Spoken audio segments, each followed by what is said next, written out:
Hey. Time for another out of this world story from our space. Sometimes you have to take matters into your own hands. Sometimes that means showing your in-laws just what kind of cheating scum their precious daughter really is via PowerPoint. And today, on our space, get ready for surprise intervention. Wife cheated on me when I was struggling financially, so I exposed her in front of the family and sent the evidence to the affair partner's wife. I am 43 male, married to my wife, Gilly, 39 female, for 17 years.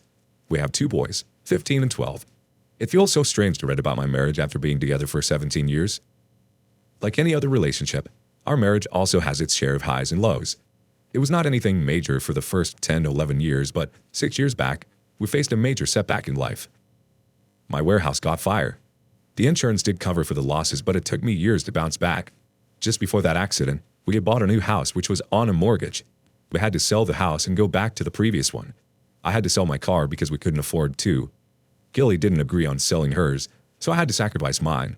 She was a stay-at-home mom, so I used to take her car when I needed to. It was during that time our marriage hit rock bottom.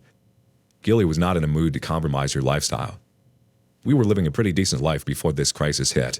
All of a sudden, everything went for a loss.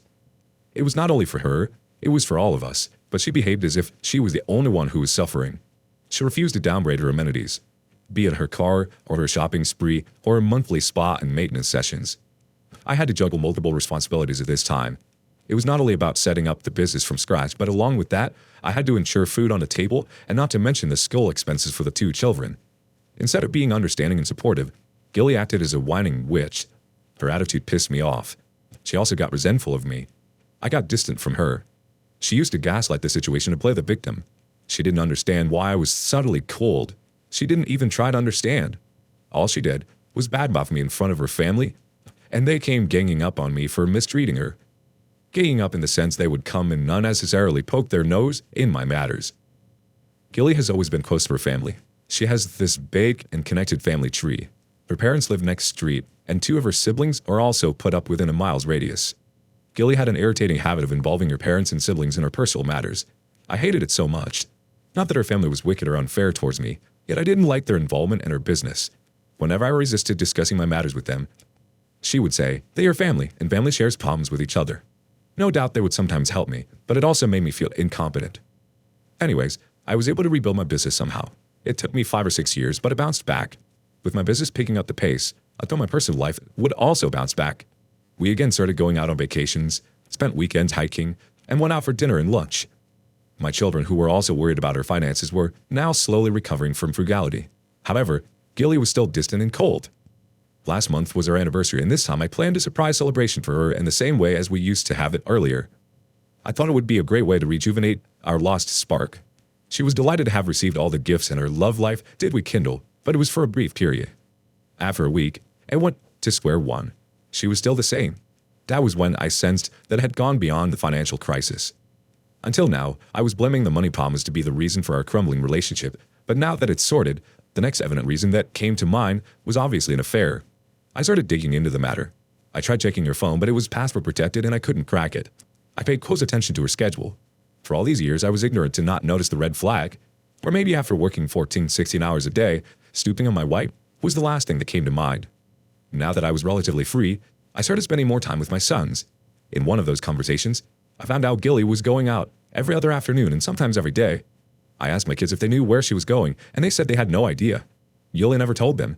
I bought a tracking device and installed it inside her car. The next day, she was stepping out in the afternoon, and I followed her through. She drove almost 20 miles away and entered a hotel. I parked my car a few buildings behind and walked to the hotel, not to get spotted by her or her acquaintance. By the time I went there, she had vanished. She was nowhere to be seen. I went in and took a table in the hotel cafe. I was waiting there for an hour to see if someone known showed up, but I didn't see anyone known coming in there. I left after a while. After returning halfway, an idea struck with me that I should go back and wait for them to leave. I made a U-turn and went back there. This time I waited inside my car.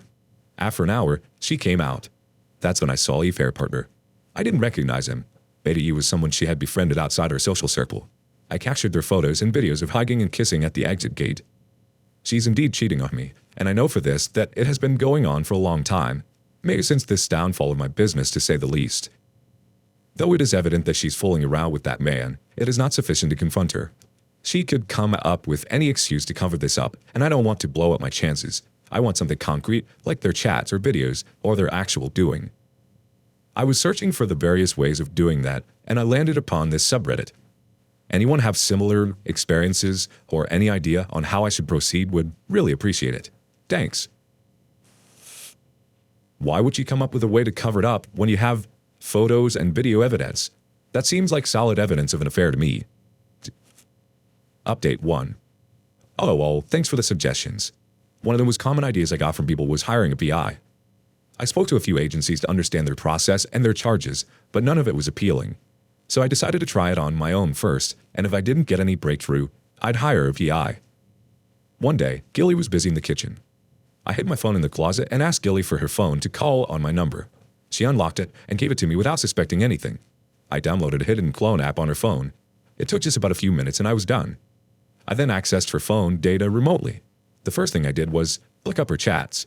I exported all the chats and affair partner's information from there. I also found his email address from her inbox, their pictures and videos from the gallery. I was in a hurry because I didn't know how this app would function. I was scared what if she gets a notification from this cloning or so.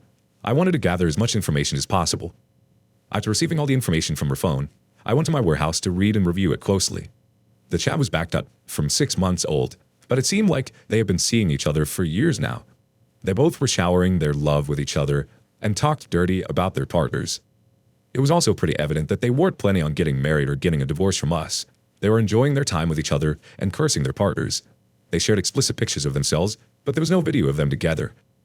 Affair partner's wife is in a good professional job and is away for 10 hours a day. Affair partner is a baseball coach at a school, so he remains free post-afternoon and goes around drilling others' wives. Affair partner's family background I found through his social media accounts. Now that I have enough evidence to crack up his marriage, I'm going to reach out to his wife. But before that, I want to expose the leech residing in my house. I don't want to let her escape with dignity. I want to humiliate her and embarrass her the way she did to me over my financial crisis. I'm just not able to figure out how. It might be best to seek some professional and legal advice before making further steps. I mean, you have sufficient evidence to really go after her legally. At the same time, with all this evidence you have, maybe you don't even need a PI. It's like you're just sort of beating a dead horse at this point. Update 2. Hello and thanks for all the constant support. Connecting with you folks in the comments is the best therapy I'm getting in the tough times. The last update ended where I was speaking about having collected the evidence by cloning her phone to mine. I was apprehensive about the functionality of that app and didn't want to get caught, but the app was discreet and went hidden for 2 weeks before I disabled it. I had enough evidence by then. I was so disgusted to witness their live chats. She used to sext him, sitting right in front of the kids and me. She gave them the details of what she was wearing, in and out, and how she was lying on the couch, spreading herself, yearning for him. The kids were just next to her when she was saying, "I wish you were here on top of me." It was just so gross. I don't know how I kept myself composed in those situations. I mean, understand this. You were sleeping next to your wife and she's sexting your lover, wishing how she wants to get touched right now. She was even rubbing her hands on my back while elaborating on some of these desires. I want to strangle her in her sleep sometimes. When I retrieved the data from her phone, I only found a few photos that they had shared. It was mostly selfies in new dresses or lingerie. I thought they were not sharing explicit ones. I was wrong. They were sharing news, but she was deleting it immediately, hence it didn't get backed up. And now since I was tracking it in real time, I was able to fetch all of it. Not only did they share nudes, but also short videos of touching themselves. Meanwhile, when all of these were piling up as evidence, I made a perfect plan of exposing this slut to the world. Read her family. I shot an email to all her close family members, her parents, her siblings, her godmother, aunt, uncles, and some of her best friends. I invited them for a surprise party, but didn't reveal the reason. The invitation just said, "We're expecting happy news." I had clearly mentioned not to spill the beans to Gilly or the children. I was able to pull off a surprise anniversary celebration a few months ago, so I was pretty confident about this one too. Last time, the children were on board with me for the preparation, but this time, I had to ensure that they were out of this, at least during the confrontation. How much I hate Gilly, I can't let her children see her in that way. People who received my invitation guessed that I had bought a new house, because it was neither our anniversary nor our birthdays. They could have considered us to be expecting parents, but in that case, it wouldn't have been a surprise for Gilly. I asked them to try coming together to make the surprise impactful, and also asked Gilly's sister to grab champagne and cake on the way. She gladly did that. On the supposed evening before they arrived, I sent my children to their friends for a sleepover. Gilly was least bothered to question what was going on. She was busy communicating with her desires to her lover. When her parents and siblings arrived with champagne and cake, that's when Gilly asked me what was happening. I told her I had news to share. She immediately updated her lover about this, that she would be away for a few hours and would continue sexting after wrapping up my stuff. Sent loads of hugs and kisses, and then archived all the chats and turned off the notifications. Such a clever witch. After that, she was all over me, hugging and showering her love on me. As everyone had guessed, she too was thinking it to be news regarding our new house or something of that sort. She couldn't stop gushing about me and how lucky she was to have me as her husband. I just smiled, waiting for others to arrive. When it was time, I asked Gilly to sit with me at the center. She held my hand in excitement. The projector was ready in the living room. The first slideshow started with her lip-locked with the affair partner. Before anyone could react, it moved quickly to another with their explicit chats, with increased fonts, and nudes they had shared. I could feel the sweat and shiver on Gilly's palms as she was asking me to stop. The slideshow was running automatically. When it became unbearable for everyone, her siblings insisted that we discuss her private matters separately. I literally pounced on them saying, "Why should we discuss this matter privately when all my matters were discussed bare open in front of you guys? Remember when I was asking Gilly to sell her car and she called all of you here and you guys asked me to sell mine? I had to use public transport or beg her for the car in case of an emergency. Whenever we faced any financial crisis, all of you came here to help me. So today, as well, all you should help us sort out the matter." The room felt quiet with the slideshow still running on the projector. Her mother yelled at me, "What do you want?" I replied to her in the same tone, "Ask your daughter to confess everything now in front of everyone." Gilly was crying all this while her face buried between her palms. She refused to say anything. After a lot of nudging and me getting mad at her family, she looked at me and said, "You've made an entire movie on me. What else do you want to listen to?" I said everything else. And how and when did it start? Why did you feel the need for an affair partner? And what was your future plan? Her parents and uncle left saying they didn't want to be a part of this crap show. I wanted them not to meddle in my matters again. Her siblings and friends stood back to support her. With multiple spells of breakdowns, she confessed everything. As I had guessed it, that all started when her financial crisis hit. She said she never intended to cheat on me or something, but I was emotionally unavailable during that period and she felt lonely. It amazes me to think that if there was anyone who needed support at that time, it was me. I was the one juggling all the balls together. Instead of supporting me, she turned hoe. She said, "We never intend to go physical. We started off as friends and nothing more. I found solace in him. He was also lonely. His wife is away for work for 10 hours a day, and so were you. We connected over this. I'm sorry, I never realized when this emotional thing got physical, and we started enjoying each other's company physically."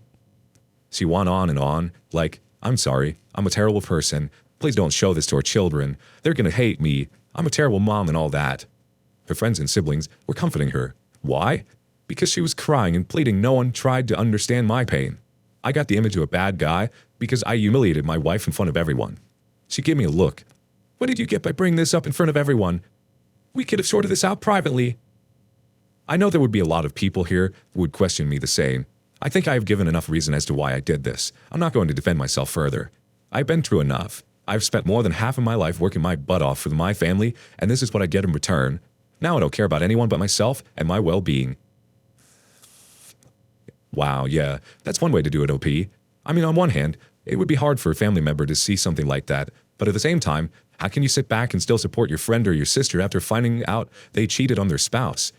When there's financial issues within a relationship, I think it's really a true testament when people work things out together and support each other in their darkest times rather than choosing to run away. It really does say something when someone as weak as your wife can just cheat on their partner because they're lonely. That's like saying, "Oh, I was hungry, but there wasn't any food in the fridge, so I went and kissed the neighbor so he'd make me a snack." Update 3. Hello all. Sorry for leaving the post midway. I just got too emotional pinning down my woes. And thanks to all of you who tried to understand me and connect with me. I cannot thank you enough for standing by me in this time of need. So, after the confrontation, I served her with the divorce papers. Yeah, I had it prepared well in advance while I was collecting the evidence. She played with me. "Divorce is not a solution. It would ruin our children's lives. If you want, I can break up with this man right now and never see him again. I promise to be a good wife and good mother as I have been all these years. I deserve one chance for all of that I have done for you and the kids." I said she ruined our children's lives the moment she brought another man into her bed, and divorce is not going to bring any new damage to their life. She asked what we were going to tell them. I said they are almost adults now and should understand the situation. I'm not going to hide the divorce from them, but we can reveal the reason appropriate to their age. I said I would be moving out and she could stay in the house until the lease lasts. I don't want to live in this house surrounded by her family and friends. The children could choose with whom they wanted to stay. Eventually, everyone left and I couldn't bear to share the roof alone with her, so I too left and spent the night at my warehouse. The next morning I came home and the children were already there. I told Gilly to talk to the children about our separation. We sat them down and told them we were separating. They acted quite more mature than we were expecting. Maybe they sensed this to be coming. Children are quick to sense a broken home. I told them I would be moving out while their mother would stay in this house until the lease lasts or until she figures out her next move. When we told them they could choose to live with any of their parents, they asked which one of us was getting a boyfriend-girlfriend home. It shocked me. I looked at Gilly and said no one is getting remarried in the near future. They said they needed time to think. We gave them space and time. Meanwhile, I packed my stuff and loaded it onto my truck. I had found a place for myself, but I was yet to get the possession. It was due in 2 weeks, so I decided to stay at my warehouse until then. While leaving, I told my children that they're in no hurry to make the decision, and they could let me know whenever they want to move in with me. Gilly came to me and asked, "So, is that it? Are you never going to forgive me?" I said no, not anytime soon, and left. After setting up a makeshift room for myself at the warehouse, I reached out to the bear barter's wife. Yes, how could I not tell the truth to that woman who had been working so hard for her family yet getting betrayed? I found her email ID on a professional social network and emailed her the detail along with my introduction and contact information. I got a call from her within 10 minutes. She was struggling for words. I told her I understood her pain. I had been through a similar experience. She sobbed and said she had been working so hard for all these years so that her family could have a good life. A third party was an aspiring baseball player in his 20s when they got married. He got into an accident that injured his torso and he was deemed unfit to play baseball. So, he now mentors small kids. He doesn't make much. So she has to work that hard to secure their daughter's future. And this is how he pays her back for her to love and sacrifice? I narrated my story and she was sorry for me. I told her I had served a divorce notice to Gilly. She said she needs to think about it thoroughly. She thanked me and hung up. A week later to D-Day, Gilly's father called me and apologized. He said he was sorry that I had to go through all this because of Gilly. Honestly, his apology meant nothing to me. I've been through enough. I'll be moving to my new home tomorrow. It is far from the place I used to live. I don't want to bump into Gilly or her family or friends. I know that I'll have to see her face sometimes due to my children, but that would be it. Right now, all I want is some peaceful, quiet time with myself. I'll be offline from all platforms for some time. Thanks for all the support and advice. Really appreciate it. I'll update the thread if anything progresses in the future. I can't believe she had the audacity to ask if you were going to forgive her. Not only that, but the fact that she has said divorce was going to ruin your children's lives. She's so out of touch with reality. As far as she's concerned, she's done nothing wrong. And I'm sorry you have to deal with all of that gaslighting. You were right to leave her, OP. Thank goodness you have a self-respect. She ruined the family the moment she found solace in another man. What are your thoughts? I thank you for joining us today on Our Space. Be sure to like and subscribe and hit that notification bell so you don't miss out on our next video. See you next time.